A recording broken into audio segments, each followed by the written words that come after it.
But I have always felt, and right from the very beginning, that 9/11 was an inside job. As a matter of fact, I was one of the first people to come right out and publicly say it after Ari Fleischer told the world, be careful what you say and be careful who you say it to.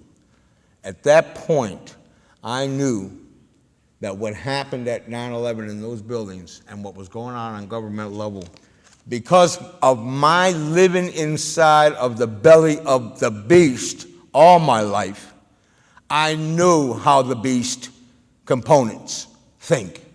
I know how wretched and terrible and how dirty these people can be. I have seen, while I was institutionalized, I have seen guards brutally beat inmates to death and turn around and say that the next nigger that says anything, he gets killed on the spot. And then they say they report to the family that they killed themselves, or that they'd been strung up with sheets and committed suicide, when in fact they had been beaten unconscious and then a sheet put around their neck and tied up. And there was every institution I was ever in, avowed members of the Ku Klux Klans, the John Birchers, neo-Nazi, fascist, and racist to the core. So I spent my whole life in prisons fighting and almost being killed on 7 major occasions, fighting fascist, racist. And I have been an anti-authoritarian for many, many years, and I've been a fighter for many years. I became brutalized to such a degree that at one point I said I will never be brutalized again. To me, the axiom, enough is enough, became my motto, and I would not tolerate. So for me, I seen things in a different, I would never believe. So when I saw this happen, I gave an interview on WBAI on the Chiokas and Ghost Horse show, and I basically stated right from the onset, I says, look, as far as I'm concerned, 9/11 was an inside job. And I says, I believe and I know that those Twin Towers were laced with asbestos. And I know that there was a whole a series of lawsuits going on, insurance bickering back and forth about who was going to settle or how they were going to bring those towers down. For years it had been known and reported that they were laced with asbestos and that those towers had to come down because they were contaminating too many people that worked in those buildings. And then over the years, they were also losing a lot of clientele. People were moving out, so it was becoming a major 2 white elephants is what happened. And so I said on the show, I said, well, look, I says, everyone knows that those Twin Towers were nicknamed David and Nelson Rockefeller. And I said that was their nicknames. And the Rockefellers had basically financed the building of the Twin Towers, along with the Port Authority, which is nothing but a forefront organization for the Rockefeller family. And my gut level feeling says, especially when I heard that there had been a cabal of insurance companies who had reaped billions of dollars, although at that time it was only reported as millions of dollars in put option trades. And I said, well, it's unbelievable that they actually had the audacity to bet on the blood that was let that day of 3,000 people. And I said to myself, well, this is easy enough. I said, well, the SEC, the Securities Exchange Commission, the FBI, the Internal Revenue Service, said the national security agencies, some agency, the CIA, somebody is going to have to domestically investigate that. And somebody is going to find out, follow the money trail, and you're going to find out who killed who was behind 9/11. I did not believe for 1 second that an asset by the name of Tom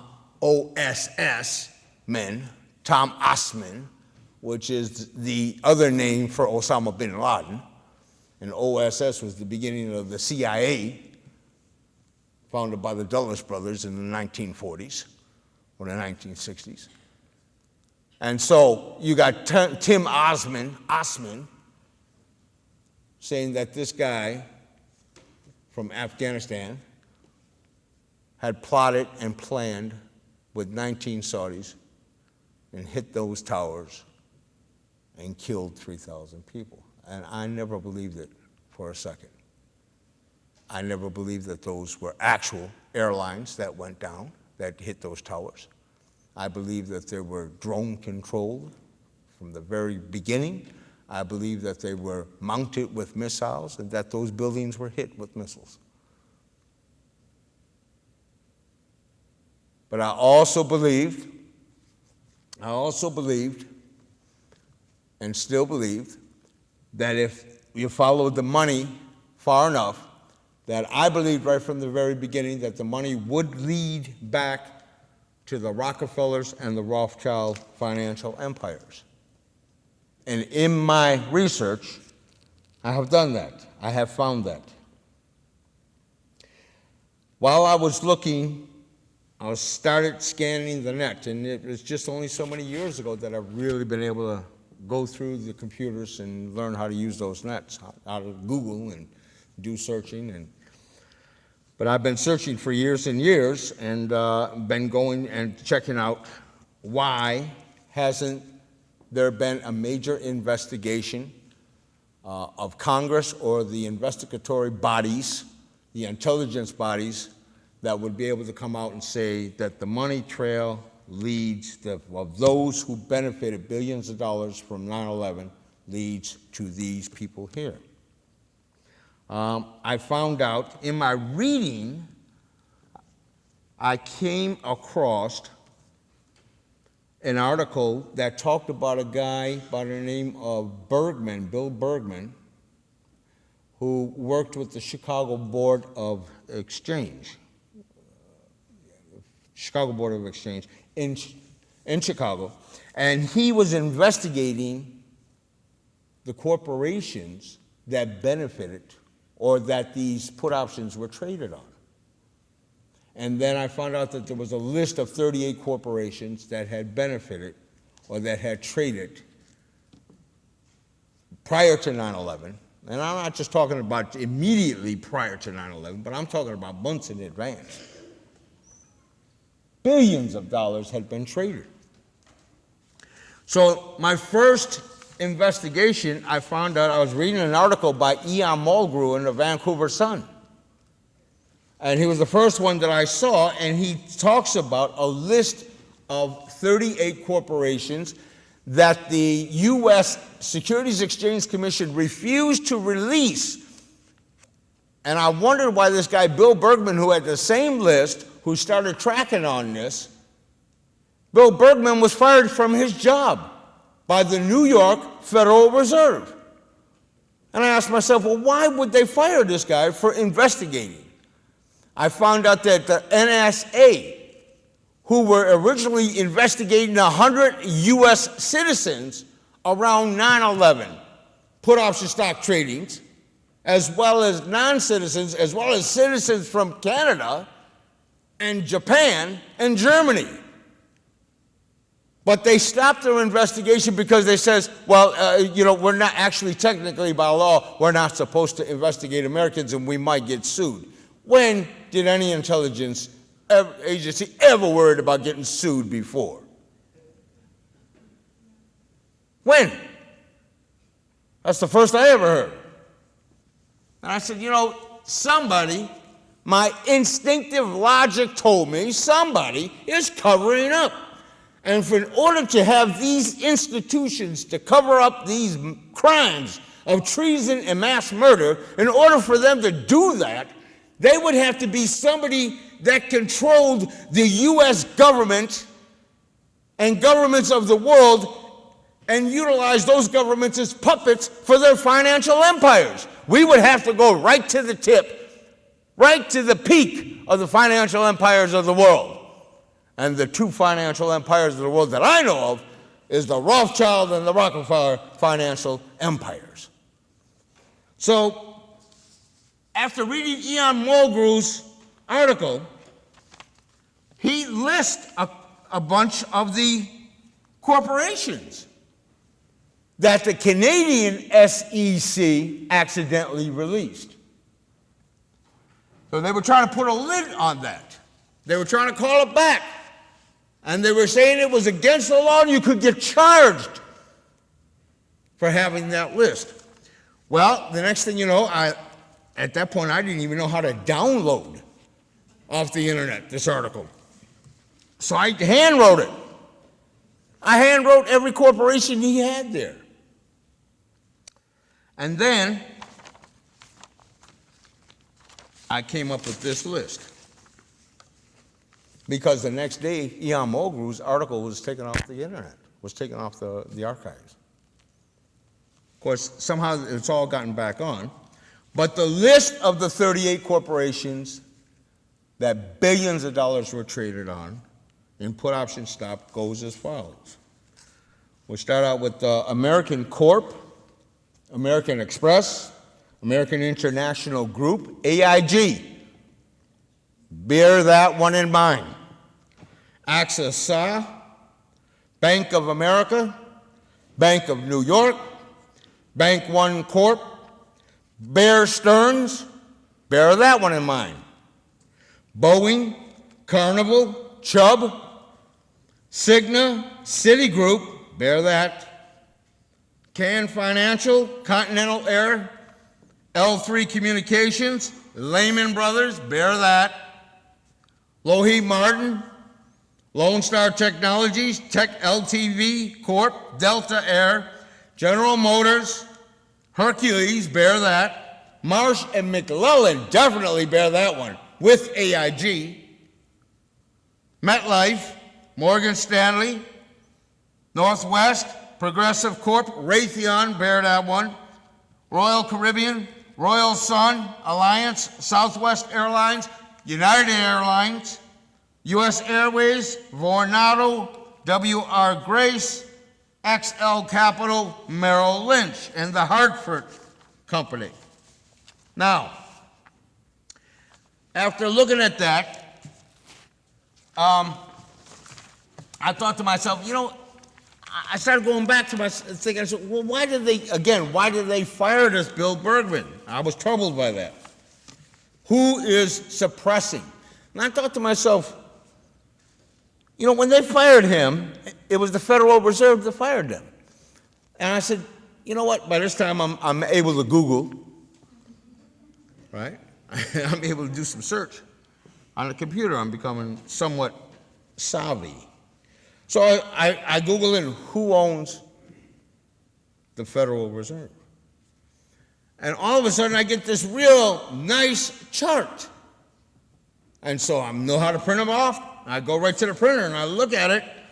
Well, lo and behold, I see it's the Rockefeller and the Bank of England and the Rothschild Empire, the Rothschild and the Bank of England and the Rockefeller Empire. And then as I look at this slick graphic in this chart of these two families, and I see all of their major corporate holdings, guess what? Every one of these on the corporate 38 list shows all of these two people, these two families, their corporations have just made billions of dollars in put option stocks. They own them. And I thought, well, thank some force unseen. Whatever, or just think logical thinking. Because the logical conclusion was, my suspicion was, is that the Rockefellers and Rothschilds were behind 9/11. Well, then there's a whole nother cast of characters. Moving ahead down into history a bit, I look at a movie called 9/11 Mysteries, and I want to make a little, start out with a little quote from there. The film 9/11 Mysteries covers in depth the possibilities that the World Trade collapse as being a controlled demolition, and the excellent film Who Killed John O'Neill discusses in detail where the trail leads and connects when investigating who created Al-Qaeda, who ran security at the WTC, how all the players, the good and the bad, are related through corporate business, how counterterrorism experts may actually be the terrorists themselves, how the government holds all the security camera tapes, all related documentation such as passenger list, materials involved in crimes, black box recordings, and all information related to 9/11 that would prove the official story that would exonerate themselves, silence their critics, and prove wrong the proponents who fight for full disclosure and new investigation. One, to act as a pretext in the creation of the war on terror, which is a war on innocent people and their freedom. Two, to act as an insurance fraud, netting Larry Silverstein and his investors over billions of dollars on a $124 million lease. And that's over $5 billion, and he's pushing for $12 billion. More. Three, to cheaply demolish old buildings which were too expensive to renovate without paying for demolition or scaffolding or cleanup costs. And by the way, I did say on WBAI, if I had two white elephants that were laced with asbestos and it was going to cost me billions of dollars, man, to get scaffolding to bring them down to the cost factor, I said I would then hire somebody to go inside of there months in advance and wire that place up with explosives and blow the damn things and blame it on the Arabs so we could justify an incursion into the Mideast so that we could go for the pipeline in Afghanistan and take that gas and oil and then go into Iraq and seize their oil and other oil fields around the world like Iran and Venezuela. But that was just my intuition talking then. Now we're talking about making a case for the truth and the facts surrounding other people's research and investigation into the same intuitive feeling.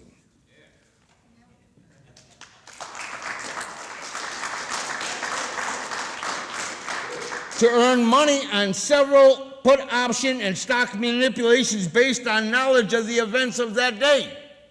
5, to act as a possible snuff film.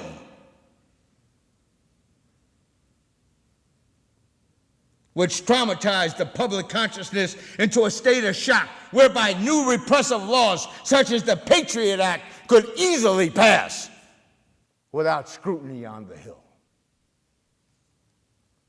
6, to potentially cover up before I say, this was a complete psychological warfare operation, a psyops, a corporate black ops. 6, to potentially cover up the evidence of both theft of gold bullion and destroy computer evidence of several fraudulent and electronic financial transactions in the brief time before the attacks. 7, to enable a shifting of the paradigm of public consciousness to one of constant fear, which enables easier manipulation of the people. Let that sink in just a little bit. That's a lot. Because predicated on that brief outline, it's necessary to get substantiating facts. Because personally, I could be a lot more than sued for libel. I could be killed for expose. But one does not worry about that when one is committed to fighting ruthless corruption, authoritarianism, colonialism, and outright mass murder and destruction by thefts and criminals that need to be apprehended for crimes as charged. Now, when we're talking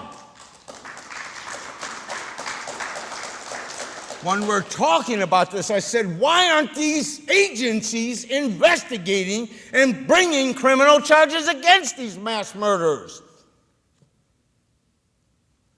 So I'm going through and Googling some more.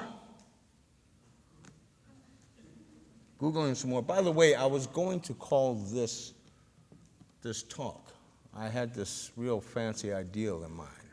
I was going to call it The walls, 9/11, the real criminals behind 9/11, or the Wall Street criminals behind 9/11, or surviving Hannibal Lecter economics. Let that one sink in a little.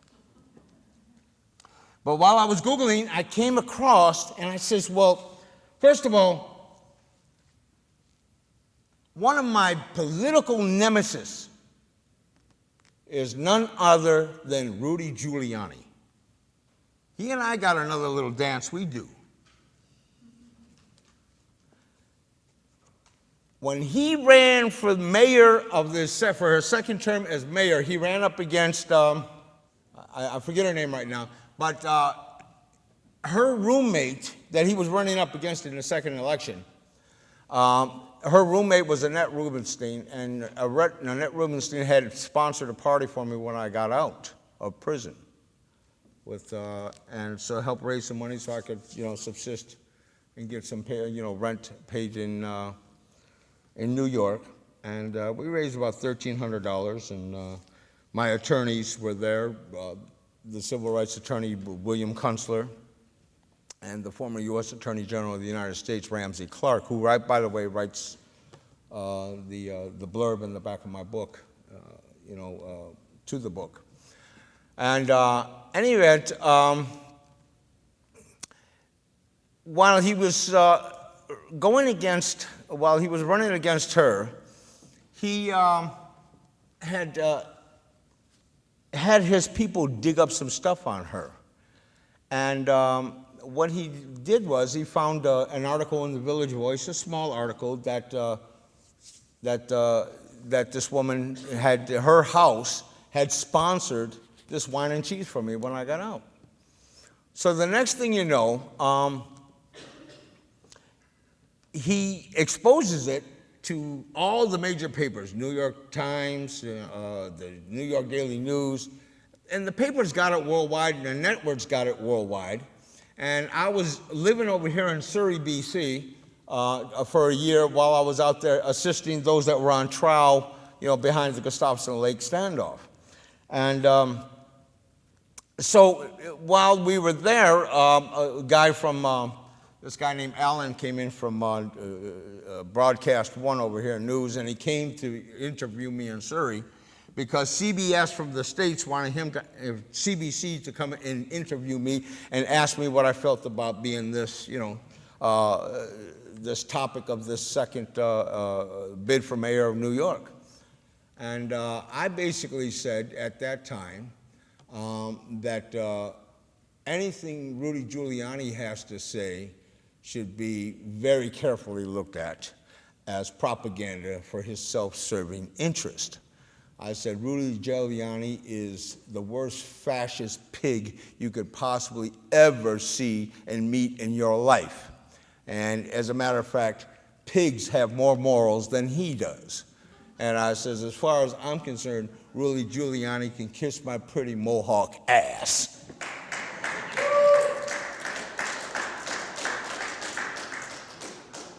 And I says, I'm almost tempted to moon the camera, but I'll save that for another time. And so then they actually ran it in New York. And all my friends in New York saw it. Geez, everybody went crazy. They loved it.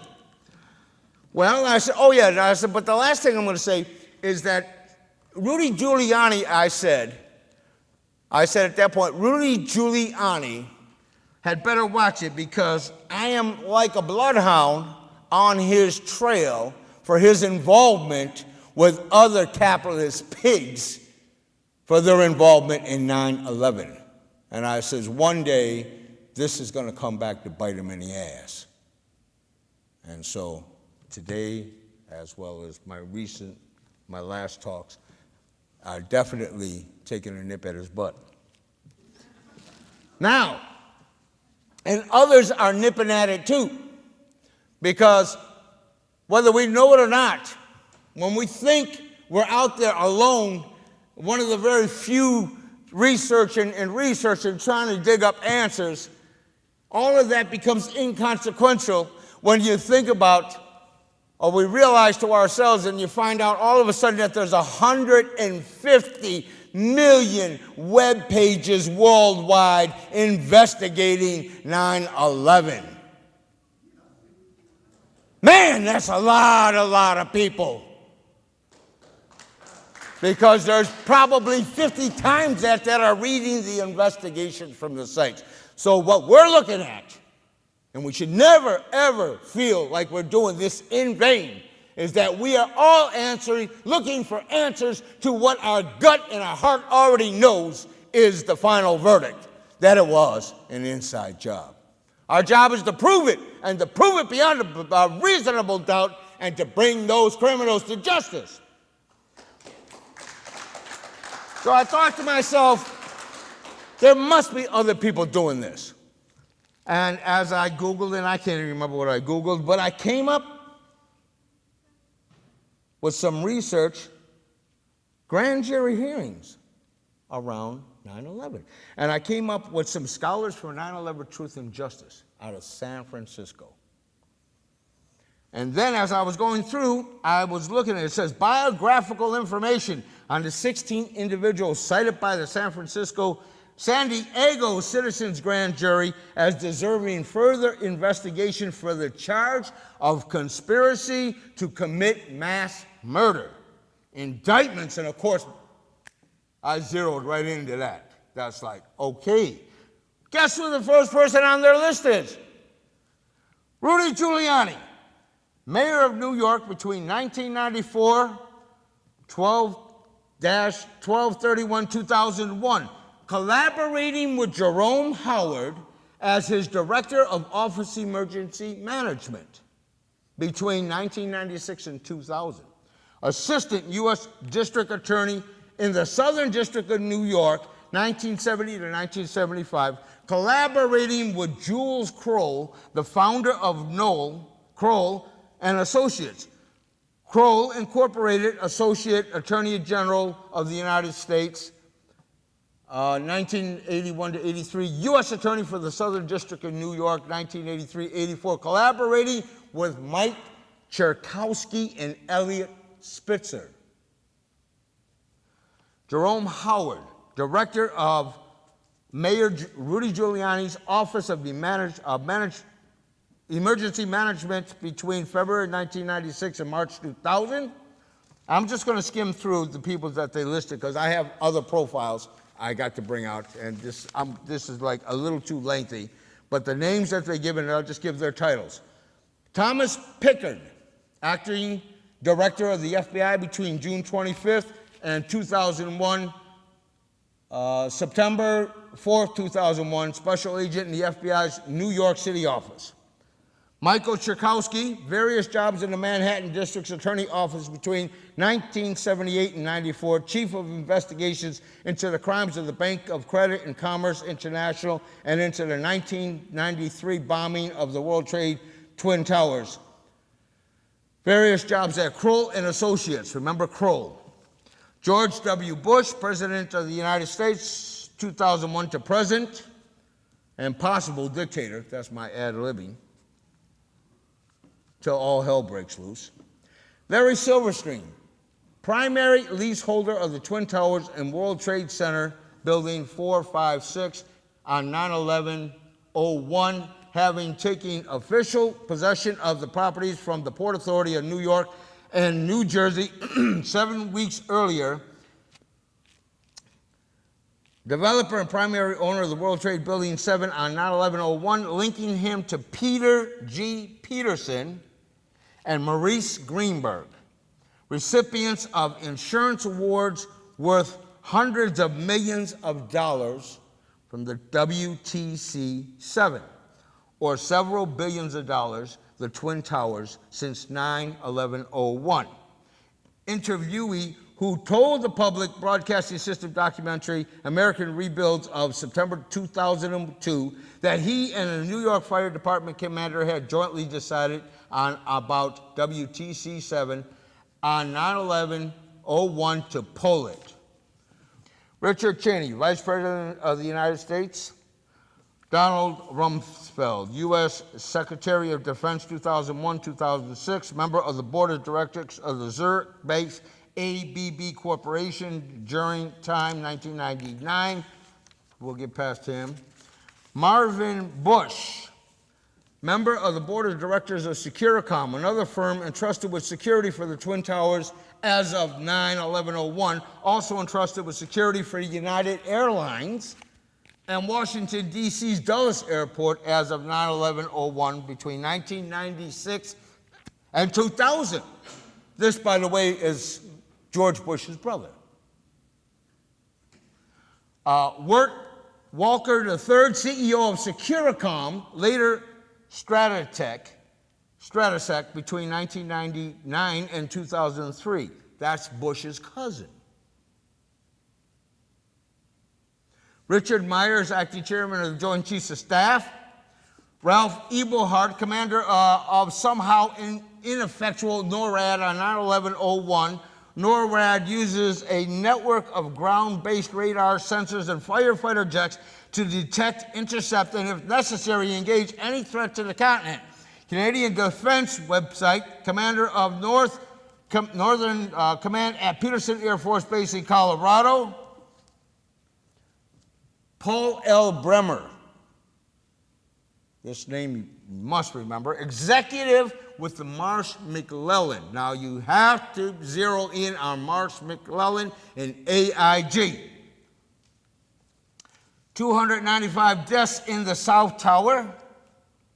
295 people from Marsh McLellan dead on 9/11. CEO of M&M, and so we'll just go past all of that.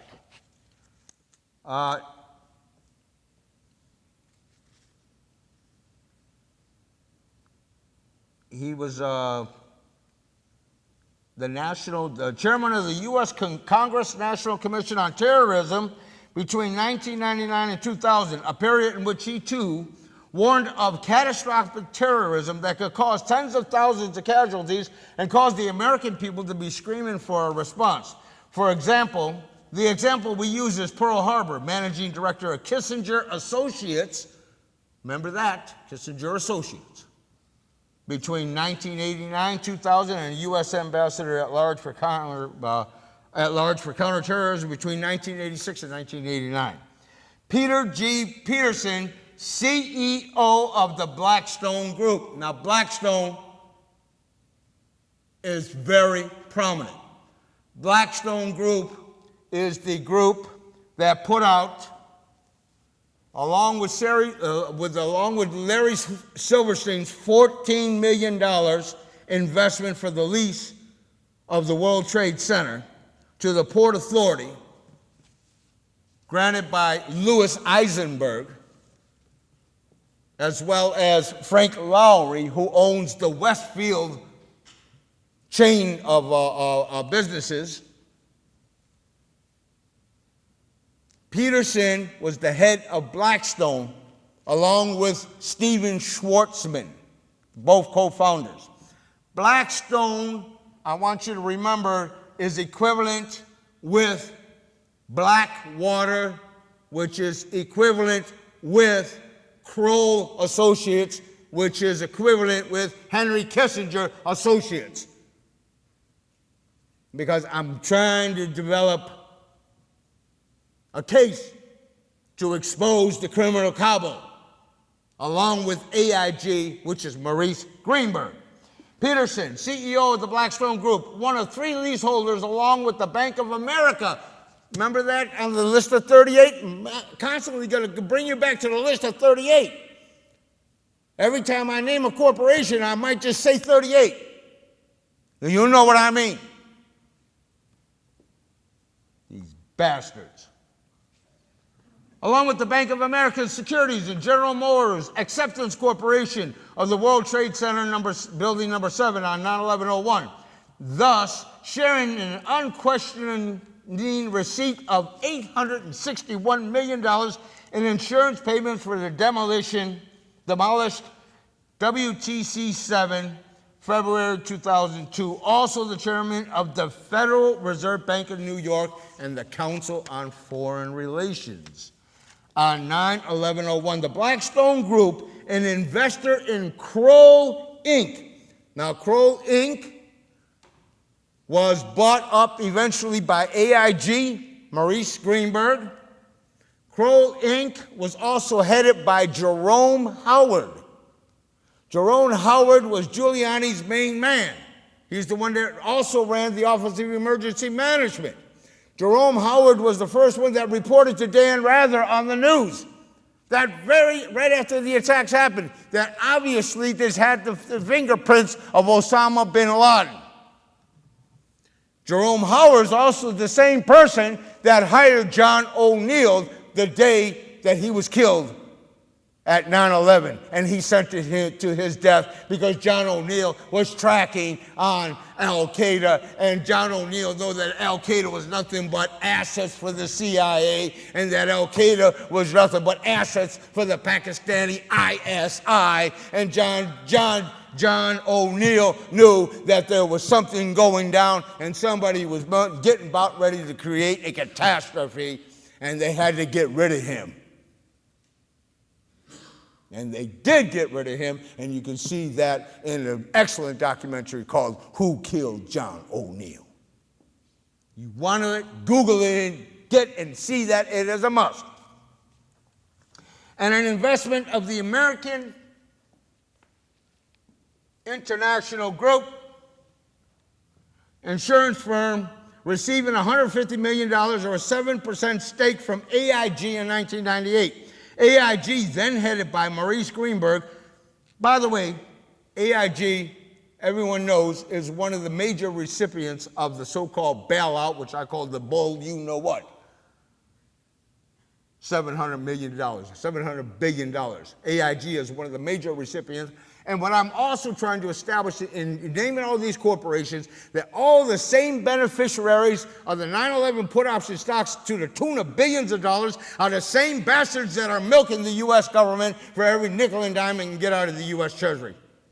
And these scams, these Wall Street scams, the chairman of the Federal Reserve Bank of New York, and and headed by Maurice Greenberg, a former chairman of the Federal Reserve Bank of New York, and the Blackstone Group, a partner with the Kissinger Associates and AIG from February 2000 onward. At the time the venture was announced that Peter G. Peterson was quoted in a press release, in this new global economy with its requirements, the cross-border mergers and acquisitions for government privatizations of major industries and for restructuring of industries battered by the recent global financial crisis, we believe each of these entities brings some special knowledge and expertise to the table. We at Blackstone very much look forward to working with AIG and Kissinger Associates and capitalizing on those opportunities. Oh, I bet they were looking forward to that. I'm looking forward for the day that they receive the karmic retribution of Adolf Hitler and Mussolini.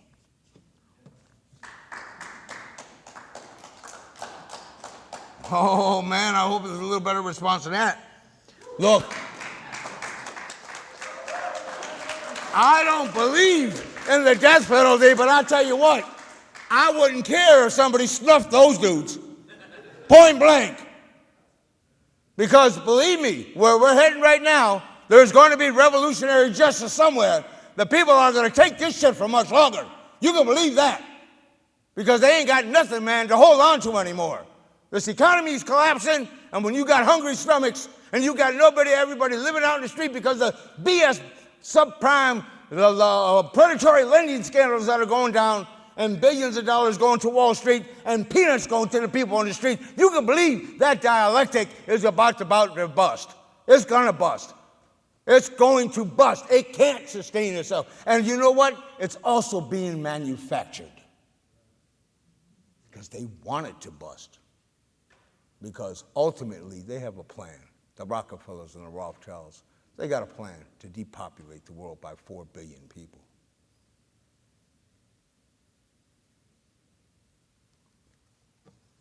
And you know the quickest way to do that. And they're trying to lead us there. I want to be the bearer of bad news, but I'm telling you right now that this fraudulent war on terror that was manufactured by these scum must be intervened. If we're going to stop this war on terror that has absolutely no laws, has absolutely governed by no rule of law, it is only rule governed by the rule of force by those who are in control of the weapons of force, the manufacturers of war, War Incorporated. We, the people, have got to find our power and expose 9/11 as a fraud and bring them to justice under the rule of law and mete out sentences so that we can stop this unbridled aggression. That's the only thing that's going to keep us from a possible nuclear catastrophe. That's why I've done 7 years to try to find out who's behind this. And we have a job to do. This is a very serious job. And all I need to do is just think about my children, my little ones. Where are they coming to? What kind of world are they inherited? I got to give it everything I got so I can pave a path of peace. I'm asking for peace. I'm not trying to declare war. I'm not trying to raise the banner for revolution, but I do want justice. And I do want justice brought, and I do want to intervene. I am an anti-war proponent, and I do demand, I think that, man, that we have great potential in the world of peace. But we have to get rid of those that's such a small cobble in comparison, that have taken control of the world's military, political, economic, and financial domains of the world. One of those that is at the pit, the epitome, at the peak, behind 9/11, Maurice Greenberg.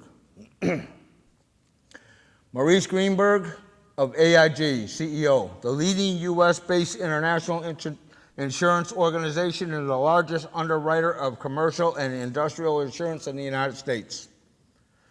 According to Webster, in February 2000, between 1968 and 2005, AIG, a major shareholder in Marsh McLellan, headed by Maurice Greenberg's son, Jeffrey, on 9/11/01. And this is very important, because right now I'm going to tell you that I'm going to have to go to the testimony of a man by the name of Richard Andrew Groves. Has anybody heard his name here yet? Does anyone know that name? Does anybody else know that name? Just one person? 1, 2, 3? Okay, we're going to talk about Richard Andrew Grove. Headed by Maurice Greenberg's son, Jeffrey, on 9/11. This is McMillan. This is Marsh and McLellan. In AIC and in ACE International, another insurance firm headed by Maurice Greenberg's son, Evan, on 9/11/01, and in Kroll and Associates, Kroll Inc., AIG connected to narcotics traffic and money laundering by its CIA-funded predecessor, the Star Corporation, and by reporters Jonathan Quitney, Sally Denton, and Roger Morris. AIG, a beneficiary of the increase in the insurance premiums post 9/11/01, its sales increasing by more than 35% between 2001 2003, and its profits more than doubling between 2004 and 2005, exceeding $11 billion in the latter year. Maurice Greenberg, a former chairman of the Federal Reserve Bank of New York, 1994-1995, an honorary vice chair of the Council of Foreign Relations. After 9/11, the world sought security. The world put out more for life insurance, and these guys made billions of dollars. The people that knew those towers that were going down, because of the architects of people who were involved in bringing those towers down. And I'm telling you right now that those towers came down as a result of agents within Kroll, agents within the Mossad, agents within the CIA, agents within the SAS, agents within the ISI of Pakistan. I'm telling you, they brought them down systemically to do just what they did, because the head of Kissinger, Henry Kissinger himself, was the one that was negotiating the pipelines throughout Afghanistan, and they needed an excuse to get in there to control the gas, the oil, as well as the opium plantations.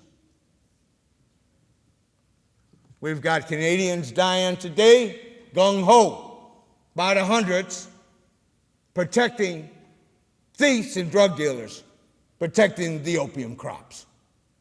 You tell me what they're really protecting. You got thousands of American soldiers dead for protecting in Afghanistan and the oil in Iraq. We know this. You know that. There's no way in the world you can come up and make yourself believe that the reason that these people, the so-called Saudis or the Arabs, attacked us is because they don't like our way of life. Well, you know, the more I think about it, I don't think I like the way of life either. If you can condone mass murder and treason, that's not a very likable thing. Who profited from the unusual stock market activity? Who can police the police? This is the question that was posed. Between August 26 and September the 11th, 2001, a group of speculators identified by the American Securities and Exchange Commission as Israeli citizens sold short a list of 38 stocks that could reasonably be expected to fall in value as a result of the pending attacks. These speculators operated out of the Toronto, Canada, and Frankfurt, Germany stock exchanges, and their profits were specifically stated to be in the billions of dollars. There's over $100 billion traded in 3,000 bodies from 9/11 and the corporations that went down with it. I call it bloodletting, blood betting. It's not new for the controllers and the empire. SEC secret probe of stock dealings before 9/11. Needless to say, the SEC buried the investigation, and that's a quote from Mike Rivero of what's happened, what really happened. Website is great. It's a great website. Was a 9/11 attack a self-inflicted wound to garner sympathy? It makes good sense to follow the money. There are reports of a sharp rise in the credit card transactions, which moved through some computer systems at the WTC shortly before the planes hit the Twin Towers. Now, the only thing about this little blurb here is that they only try to make it look like millions were transacted just prior, minutes before the towers went down. Well, the fact of the matter is, it was months before that billions were accumulated. Not just minutes and millions, but months and billions. Unusually large sums of money, perhaps more than $100 million, were rushed through the computers as the disaster unfolded. More than a couple of years back, this was reported. A world leader in retrieving data, German-based firm Convair is trying to answer questions and help credit card companies, telecommunications firms, and accountants in New York recover their records from computer hard drives that have been partially damaged by fire, water, and fine dust. The Convair data salvage has made it completely clear that more than $100 million in insider credit card transactions took place in the hours and minutes before the Twin Towers collapsed. The mainframe computers in the towers processed these transactions, and the credit card data would have been lost forever if it had not been for the successful data reconstruction of the Convair specialists. And this report has been all but forgotten. A German company, Convair of Parmesan near the French border was given more than 400 computer hard drives from the wreckage of the World Trade Center. These are extremely sensitive components that went through the collapse of the World Trade Center. Using blue laser technology, Convair succeeded in reconstructing all the data from the computer debris. This includes diverse financial data and telecommunications protocols to a few seconds before the collapse of each tower. The source, they named the source, Convair, Germany. On October 16, 2003, the U.S. government blatant lie about the alleged missing black boxes is outrightly made ludicrous by this fact. The reconstructed data was given by Convair to the FBI. The FBI was held by law to investigate based on the reconstructed data who placed the inside transactions.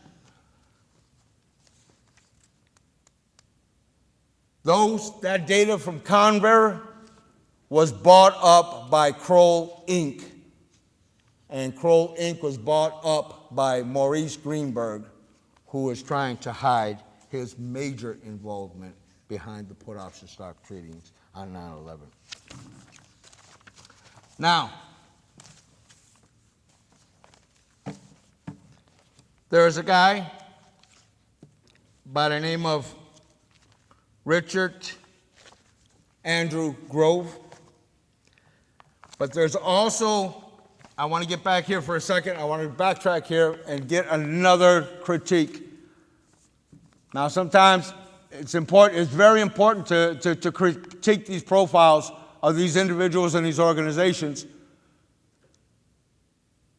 And one of those organizations that I was just discussing along with Larry Silverstein, Larry Silverstein put up $14 million, which I believe he got that through Giuliani. When Giuliani was mayor, Giuliani was the one that was receiving and that had paid Silverstein the $16 million a year as rent for the Office of Emergency Management.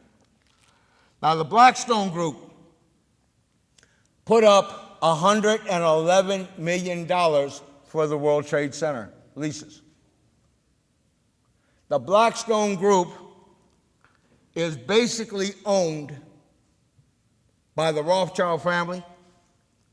The Blackstone Group, and this will come out here, but I also want to make it clear that one of the key players for the Blackstone Group, the Rothschild family, is George Soros. You know who he is. Does anybody not know who George Soros is? All right, well, we'll get to him. But we have to read this report here because this lays it out, who Blackstone Group is and their affiliates. In 1985, Blackstone opened its first small office with a staff of 4, including the 2 founders, Peter G. Peterson and Stephen A. Schwartzman, and a balance sheet of $400,000. Strictly friendly private equity investing in corporate partnerships has been a signature form of investing for the Blackstone Group since 1987 and accounts for 69% of the firm's private equity investments in terms of equity capital invested.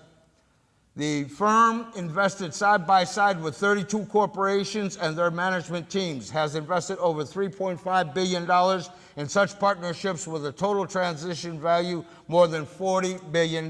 Such partnerships have included AT&T, AOL, Time Warner, Six Flags transaction, Union Carbide, Union Pacific, USS, Vivendi, IBM, BP, Amoco, Arthur Andersen, and many others.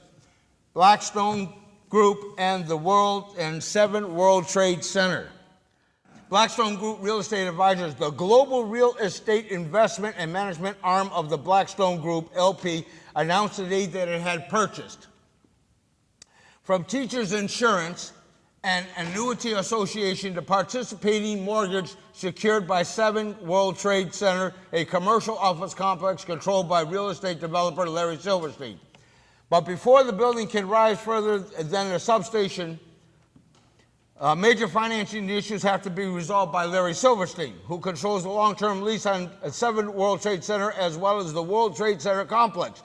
The good news for Mr. Silverstein is that the company that issued 7 World Trade industrial risk insurers has indicated that it will make full payment under its $861 million policy. But it's not clear whether Mr. Silverstein can use those proceeds to start building without first reaching an agreement with the mortgage holder on 7 World Trade Center, Blackstone Real Estate Advisors. Kissinger McLarty Associates has a strategic alliance with the Blackstone Group.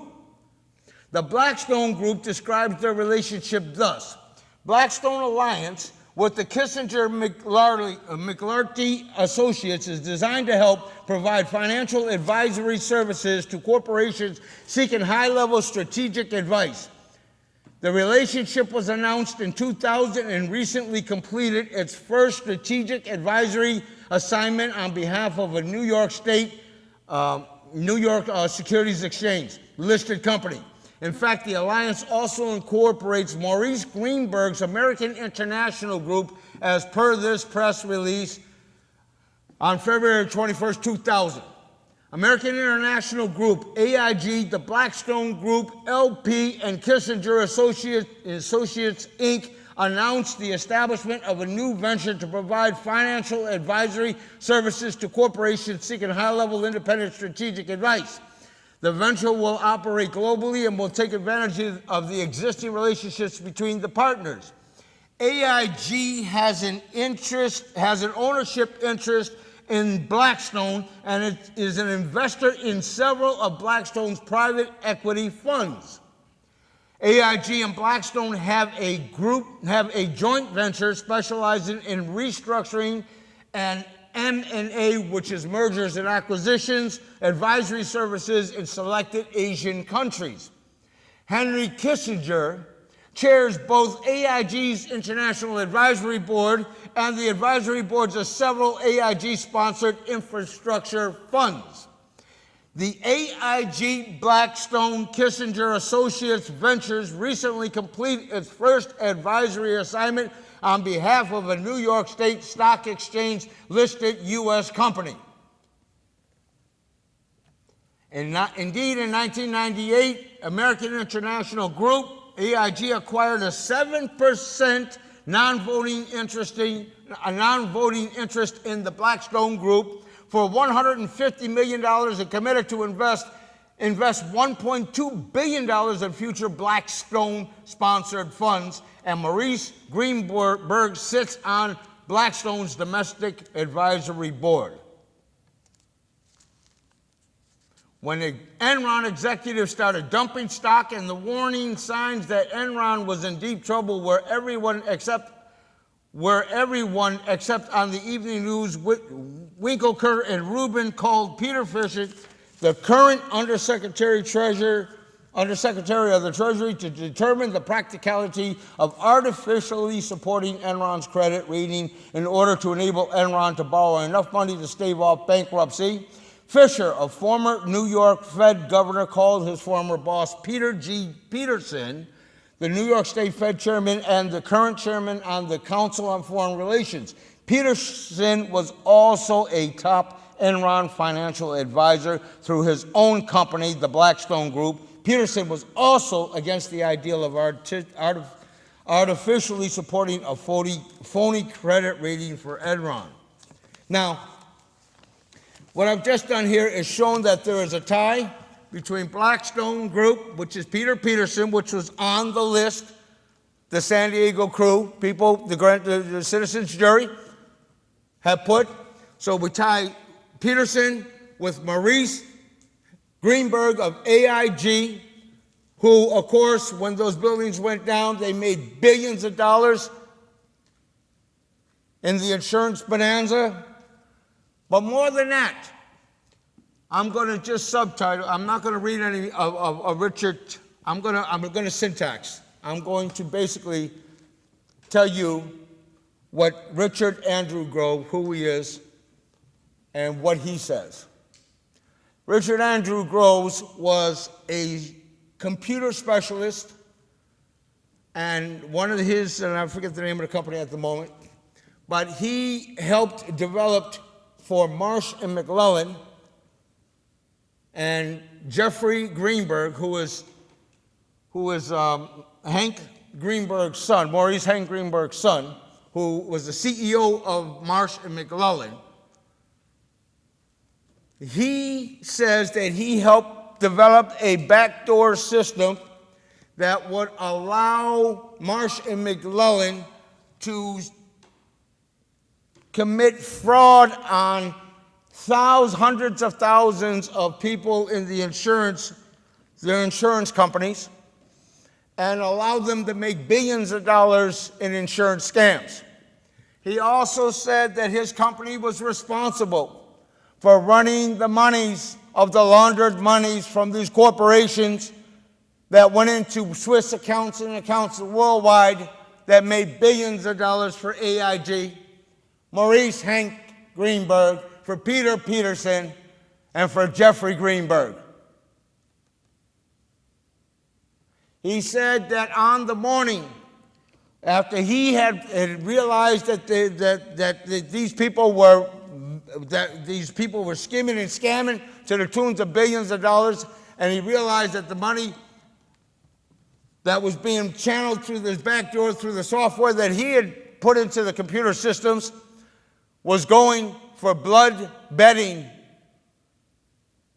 It didn't hit him until after 9/11. He went up to one of his bosses, and his boss came and flew in to see him specifically because he was getting commissions for creating these back doors for these billions of dollars, and he didn't know why he was getting these $1 million commissions, but he wanted to keep his way of life going, his standard of living, and when he realized that he was getting too much money, I wish that was my problem, especially today, as we talk, but that's not my problem, but that was his problem, so he could maintain his standard of living in New York City.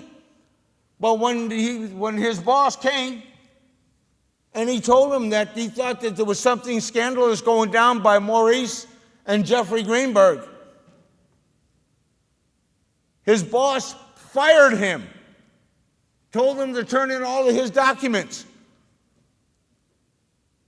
After they fired him, then they thought, well, down the road, they decided they were going to rehire him. So they told him to meet him on the 98th floor of the World Trade Center Tower. On September the 11th, they were going to rehire him. They were going to have a conference call.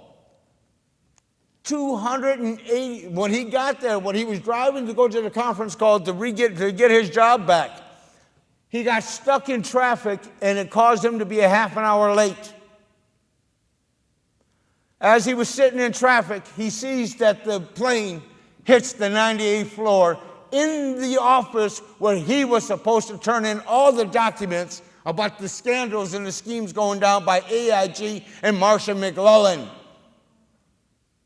He was set up to get killed because his boss was sitting in another room in another building on a conference call, and all of the people in his office, his friends, were murdered in Marsh and McLellan. 280-some people were killed on that floor. While agents of the Mossad and the CIA and Blackwater and Blackstone were setting off charges, according to Richard Gage. Well, not quoting Richard Gage, but explosive experts saying that explosives must have been used at the bottom of them floors to bring them towers down.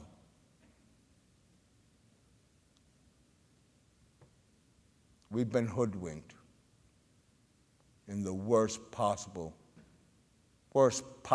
conceivable way. There are many people that have researched this, that have researched AIG's involvement. One of the most prevalent writers online, on the online journal, is a New York writer by the name of Jerry Mazza. And Jerry Mazza has made it very clear that AIG was involved behind the put option stock tradings and a beneficiary of the put option stock trades, and has made millions and billions of dollars, as well as his son Jeffrey Greenberg and Peter Peterson of Blackstone. I have basically looked at this. I looked at this list. I studied this list and have concluded with my findings and my research the same conclusions that the grand jury has come down with. And I say tonight, I say that it is thoroughly important that we continue to research to find out who these people are, how to figure out how do we apprehend these people, by what process do we bring them before, what kind of judiciary body do we bring these people and ask for a new investigation, to demand an investigation. The thing about it is, so many people have been on the net. There is so much information on the net relative to all of the criminal activities. You can Google in Richard Andrew Grove, 9/11. You can Google in Jerry Mazda, AIG, 9/11. Marsha McLillan, 9/11. You can Google in all of these players, all of these peoples, all of these allegations, and see that they have been made. The question one has to ask is why? Why in the world isn't anybody? Why isn't anybody suing us for slander? Why? Because they know the second that they sue us for slander, it goes into court, it becomes an issue. Why haven't they killed me? A very outspoken proponent that 9/11 was an inside job. Well, if they kill me, it's because somebody's going to ask him questions. Why did he die? Well, all you have to do is look at my webpage and you'll understand why I was killed, because I was talking too much. But it would create a lot more questions.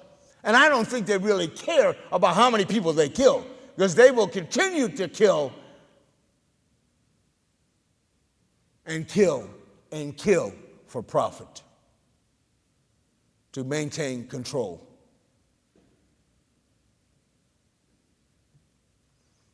We have got to figure out how we are going to apprehend these criminals.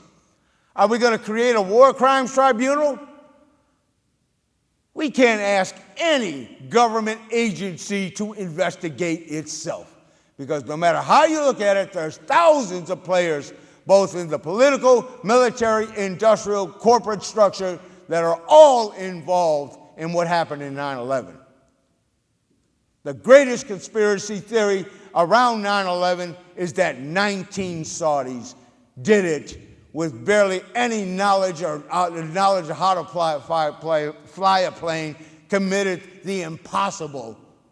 And half of those people that have been accused of committing this attack on the World Trade Center and burning down buildings and demolishing buildings into fine pulp, hot pulp, crushed pulp to dust with diesel fuel is just ludicrous. Anybody that can even buy this is, I would certainly not to be like to be in that headspace. There is too much. There is a preponderance of evidence that unequivocally shows your own reasoning. You can look at those tapes. You can see squibs being blown off. You can look at those bodies, those buildings coming down in a controlled demolition fashion. We know that there was put option tradings that went on, billions of dollars that were traded. Who do we go to? The SEC won't. I mean, they wheeled and dealed. Spitzer was behind it. One asked, why didn't Spitzer? Hundreds of thousands of people demanded that he do an investigation around it. Why didn't he do it? Well, Spitzer happened to be one of the best friends of Rudy Giuliani, who's definitely involved in the 9/11 inside job. with Jerome Howard, who was definitely involved. He was their best friends. But more so, he was more involved with Michael Sharatsky, because Sharatsky's the one that got him his job on Wall Street, or as an attorney in the Southern District of New York in Manhattan. He got him his job, so he owed him.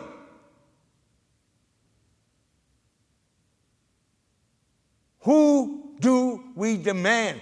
When you demand an investigation, who is going to do the investigation? Who's going to do the investigation? We're going to do the investigation. And we're going to assemble ourselves into a judiciary body. We're going to re-empower ourselves as the people and bring these people to justice. That is our job. Our job is to expose 9/11 as an inside job to stop this unbridled, this fraudulent war on terror. Because the war on terror is nothing but an excuse to continue to create the war on indigenous populations worldwide, to extrapolate the resources of nations worldwide, and used as a justification for the incursion of the whole military, industrial, corporate intelligentsia complex. And if the anti-war movement, a lot of people have to say, well, how come the anti-war movement can't seem to allow itself to ever call on a speaker from the 9/11 movement? Why don't they want to associate themselves with?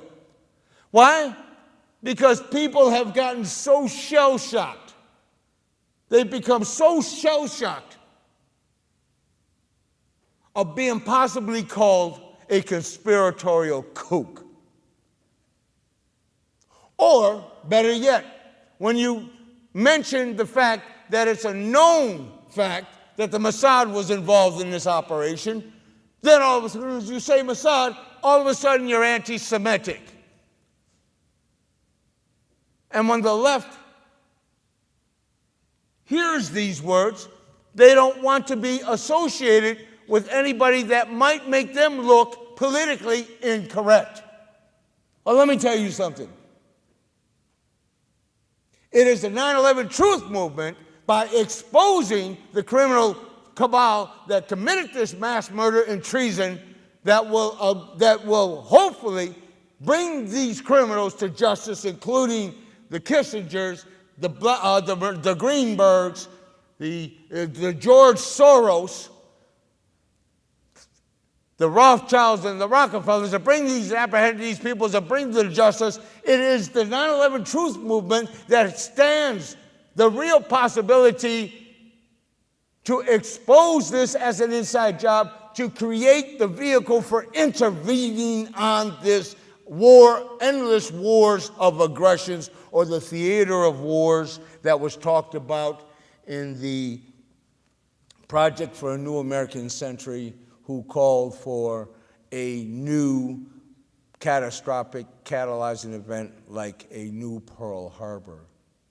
All the signers of the PNAC document to Clinton in the late 1990s was basically the Project for a New American Century. Basically it was born out of the book written by Zbigniew Brzezinski called The Grand Chessboard. And that 122-page book basically told the governments of the world how they were going to create a theater of wars worldwide in order to extrapolate all the resources of the world and to create military bases worldwide in order to control, in order to be a superpower in the next century. I call him Mad Dog Brzezinski.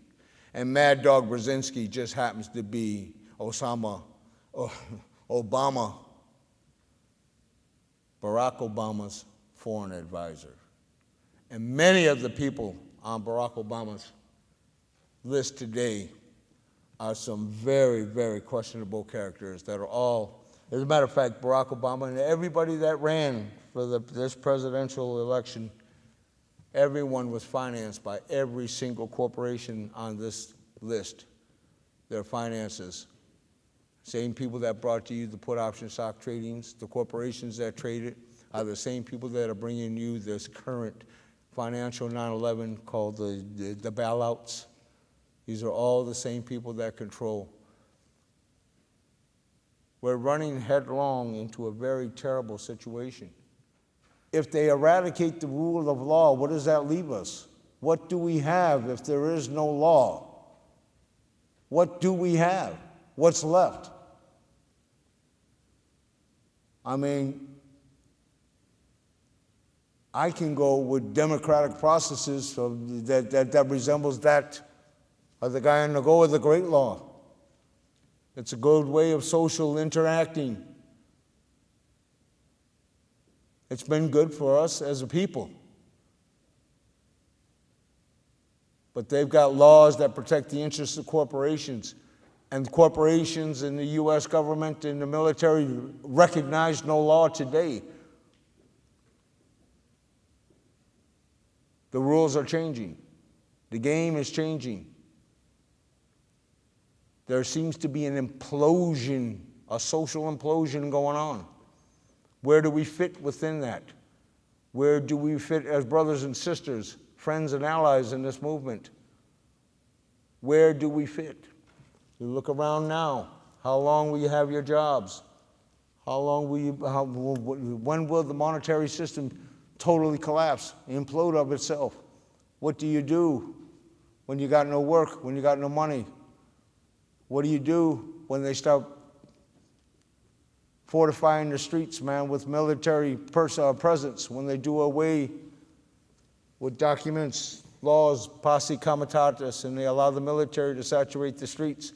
They're doing it now. There's a military buildup going in all the major cities around the countries in the United States. What is happening? What's going on? What is happening? What is going on? We know intuitively something is getting ready to go down. They are manufacturing an incident. They are manufacturing a situation that's going to become, again, a very, very bloody, catastrophic event. They've lost control, but yet they're trying to maintain control. And the only way they can do it is by the employment of fascist tactics and techniques. The rise of an all-out military police state. We are in the midst of that, no matter how distracted we become by all the BS on TV. And I can say that. I'm also an aspiring actor. I'm in a lot of different movies, but a lot of that is just such nonsense. And yet, it pays the bills.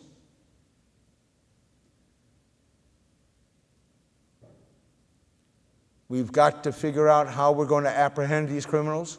We've got to figure out who is going to mete out the sentences for their treachery. And we have to lay out every piece of evidence by the Richard Groves, every piece of evidence by the Jerry Mazdas, every piece of evidence by all the scholars and the researchers, every academic that has researched this, and we have to lay out every single piece and expose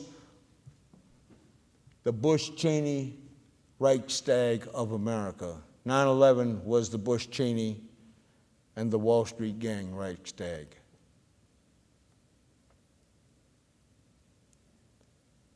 And the only way we can do it is continue to educate one another as to what we see. I had a ton of other documents here to read, but I just basically bring it to a concise picture of who said what. You can Google in those names of the people that I have said, that I've mentioned, and then you ask yourself, and continue to look and continue to research. I've been involved for quite a few years in the struggle for justice. I've been involved in the struggle against repression on many levels. No matter how long I've been in this struggle, I can't stop struggling because I have a responsibility to my future generations. I have a responsibility to my children. We have a saying in the Iroquois, in the Mohawk Nation, we say, what kind of world? Whatever actions we do today, we think of to ourselves, how is that going to affect our generations, 7 generations to come? What we do today is going to affect those 7 generations down the road. Things are so intense today. The social circumstances are so pressing. Right now, it's hard to even imagine what we're going to be 7 months from now.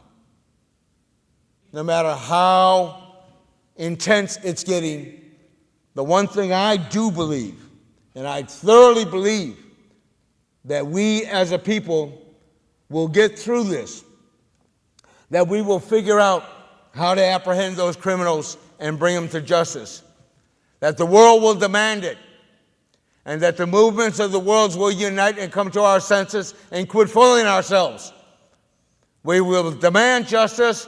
We will set that sector of the human family straight and make them pay for their crimes. They will have to pay. And we will have to safeguard and build in safeguards and build in checks and balances systems not to let this get out of control again. We're going to bring them to justice. We're going to stop this, because if we go on the current path if we continue to go on the path we are, and we allow them to continue this same cabal that we're talking about, they're going to take us, even with this Obama administration, they're going to take us right into a confrontation with Russia over the Black Sea, over the Caspian Sea basin, over the pipelines that 9/11 was all about. We're already seeing the situations building up in Pakistan and Afghanistan. We're seeing Israel threatening Iran, Syria, Lebanon. There has been a whole history of false flag operations, from the Levant affair to the USS Liberty to Hitler's Reichstag, Operation Northwoods, the attempt meant to take Cuba out. This is nothing new. This has been happening thousands and thousands of times, hundreds of times. Yet we have to be the conscience of the masses of people to put it in check and to stop it. That's our job. And that's why we continue to try to reach out to work with one another. I don't have all the answers, but I'm looking for them. I'm trying to find it and re-empower myself. So as if I have knowledge of what happened, I can then empower myself to know that I'm not a victim of what I don't know. What I know gives me power, gives me strength, gives me the ability to at least say, okay, this is a lie, this is the truth, I'm a 9/11 truther, and you're going to answer for your crimes. And then I'm going to reach out and look for other 9/11 truthers, other human beings, and say, look, we've got to unite and make these people answer for their crimes. That is the only way we're going to do that. We're going to take a piece of information here, a piece of information there, another piece there, and thousands of pieces, and put it all together and come up with a complete picture.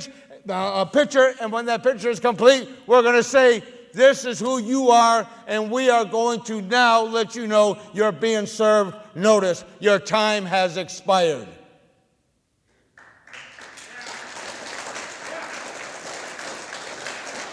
You will no longer rip us off and kill us and maim us and imprison us and impoverish us for your greed and your senselessness.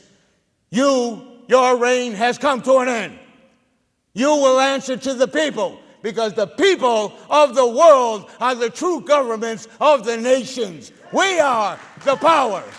We are the ones that will make the laws and make the change. And we will do it with morals, and we'll do it with ethics, and we will call every fascist and every military dictator of the world to order, and they will answer for their crimes against humanity. And that is all I have to say for this evening. Thank you very much, brothers and sisters. Thank you very much. 9/11 was an inside job. 9/11 was an inside job. 9/11 was an inside job. Justice today.